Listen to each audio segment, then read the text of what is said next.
Okay, welcome to members to another weekly update. Please check out the market overview video as well, as always, for the short-term direction. And clearly, I'm not looking at shorting the market anymore at this point because the uptrend continues. And we're still waiting for some trend to emerge, the big picture trend for the market, because it's still, by my criteria, is not a bull or a bear in a lot of ways. Because of the valuations being so high. I just don't trust things as they are. But I have got some trades open, as you know, and I'm going to look at them now, as well as a couple of new ones. One that's got triggered, and some new ones I'm looking at right now.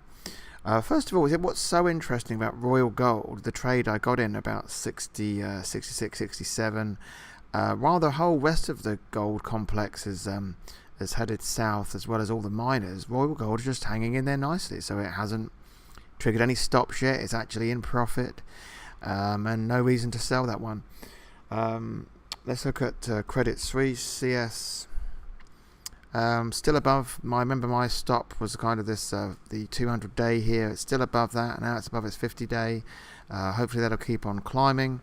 Also CF Industries, chugging away nicely above its 200-day there. It's in profit a little bit, but the main thing is that's got a huge amount of upside there, and CF and CS are both fairly long term. One that got triggered, allowed me to get in this last week, was Seadrill. As you know, I was looking at that. It got above its 200-day, and it's staying there in this whole area here. Actually, I said about $3 and nudged down a bit on Friday, but as it opened today above the 200-day, it's fine. I'll let it ride. The other thing is, if I look at the weekly chart of Seadrill, really what I'm going by with this is the weekly as the guide, and there it is. It's looking nicely with a huge amount of upside right there, and the same goes for CF, etc. I want to look at a couple of new ones. First one is Ambarella. I've traded this before successfully. I'm looking at doing so again. Look at the weekly chart here, how orderly it is and how it respects the 40-week line, and how it's just got above there, allowing me a nice low risk entry point. And if I zoom into the daily, can see it a bit more closer there. Had a bit of a sell-off on Friday, and that kind of made it kiss the 200-day, and it's just bouncing off nicely. So it's proven to be having support in that area, about 54. I'll put a bet in there, and if I'll have a stop at around 53. Let's also look at UBR, one other one I like right now.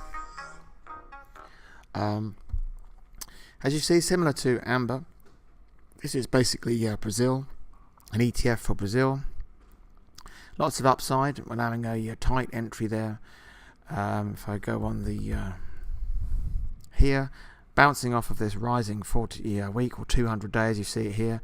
I'm simply just going to set a stop at something like, let's say, 48 and a half, something like that. So very tight stop loss. With lots of upside there. So trades running nicely, and some new ones there in the mix. I'll speak to you next time.